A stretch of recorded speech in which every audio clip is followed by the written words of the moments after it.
Саянлагийн Бадрал 1978 он төрсөн бөгөөд Арангай аймгийн 1-р 10 жилийг 1996 он төгсөж шинжлэх ухааны технологийн их сургуулийн компьютер техник менежментийн сургуульд програм хангамжийн ангид элсэн орж 3 жил хагасны хугацаанд суралцсан төгссөн. Улмаар Герман хэлний бэлтгэл сурч 2002 оноос холбооны бүгд найрамдах Герман улсын Айхан их сургуульд програм хангамжийн архитектур мэргэжлээр магистр хамгаалсан. Германд 20 орчим жил мэргэжлээр ажиллан туршлага хуримтлуулсны дараа Монгол улсынхан програм хангамжийн ирээдүйн мэргэжилтнүүдийг хөгжүүлэхэд хувь нэрээ оруулахаар эх орондоо иргэн ирж өдгөө эхнэр 3 хүүхдийн хамт амьдарч байна. Бадрал захирал гадаадд буй монголчууд, оюутнууд, хэл зүйн салбарынхан, орчуулгын редакторуудын мөн хэл сурч буй цахим иргэний бүх монгол хэрэглэгчдийн өдөр тутмын хэрэглээ болсон хамгийн олон үгийн сантай анхны үнгүй хэрэгэлдэг цахим тойл бичиг болох болор тойлыг 2002 оноос хойш өдийг хүртэл хөгжүүлж иржээ. Тиймээс монголчууд түүнийг болор тойлоор нь андахгүй сайн мэднэ. Мөн Крилевскийн алдаашалгадаг болор дуран сошиалын видео мониторингийн систем буюу түлхүүрүүгээр хайлт хийж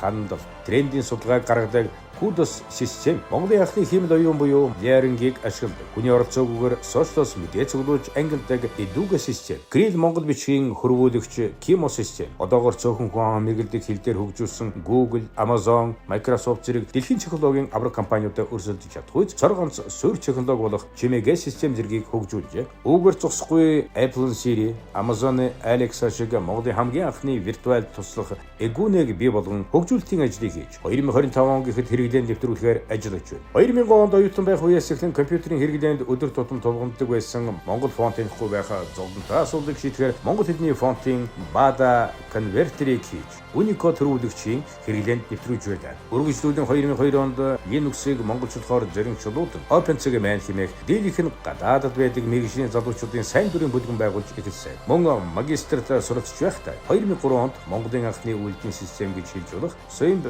Linux-ыг зохион бүтээж байсан юм. Гадаадд эмнэлэгт явж байхад гадны сургууль сурч байхад хайсан гарч ирэхгүй Монгол орчуулга тайлбарлахгүй байна гэдэг том зовлон байлаа. Тиймээс 16 жилийн өмнө эхний ээжинд ямар ч үг хайгаад гаргаад ирэх хэмжээний цахим тойл бичиг хийх хэрэгтэй юм байна. Тэр нь үн төлбөргүй байх хэрэгтэй гэж бодоод хэрэгжүүлсэн байна. Ингээд бүхий л монголчуудын интернетийн орчинд ажиллахад тулгардаг англи үг хайх бэрхшээлийг шийдэж алтан гэрлийн толиноос салж цагаа хэмнэх боломжтой боллоо.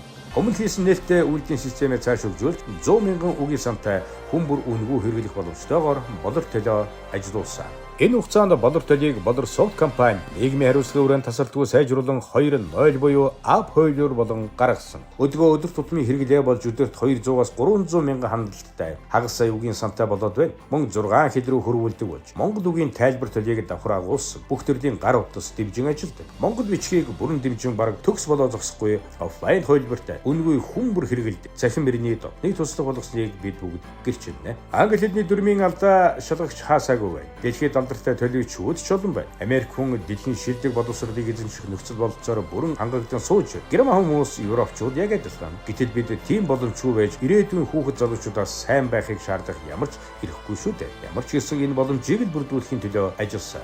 Ингээд интернет орчинд дүрмийн алдаагүй бичих боломжийг болор дурангаар бүрэн шийдэж хэдий хэрэглээ болгосон. Түүний дараах том ажил, том мөрөөдөл бол монгол хэлийг виртуал болгох.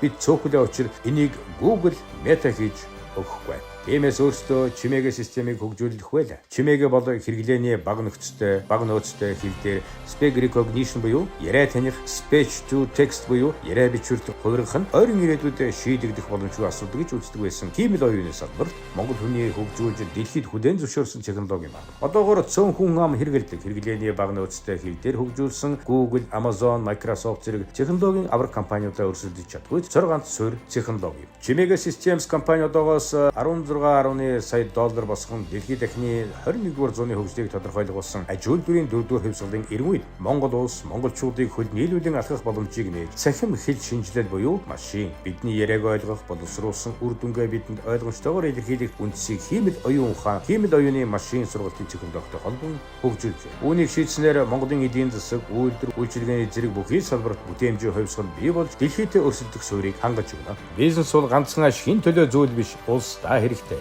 хүн хэрэгтэй, сэтгэлээ шингээсэн зүйл хийж байх ёстой. Тэгвэл аяанда үнцэн үнлэмж дагаад бизнес аяндаа босоод ирнэ. Сахилгавцтай байх, мөрөөдөлтэй байх, их дүүсэн ажилдаа тууштай байж тултал хийн эцсийн үзэх зэрэг үнэт зүйлийг эрхэмлэж амьдралынхаа зарчим болгосон. Нэгэнтээ мөрөөдийнхөө төлөө зориг тавьсан бол түүнийхээ хойноос амар хэлбэр замыг биш хэцүүч зориг руу чиглүүлэх замаар өөрийгөө сорж шинээр нээхийг эрмэлздэг. Зорилгодоо хүрэхийн тулд 1996 оноос хойш хоногт 16 цаг ажиллаж мэрэгжилтэйгээ холбоотой бүх ил модулуудыг бараг нэгийг ч үлдээлгүй өөрөө ууггүй бичиж үзсэн туршсаар хөдөлмөрч хичээл зүтгэлтэй байх үнэт зүйлийн жинхэнэ утгыг залуу үед үлгэрлсэн. Түүний үлгэрлэл олон мянган залуучуудад итгэл найдвар болон түүний гаргасан жимээр зорж ийм залуучуудын бүхэл бүтэн үе бий болно.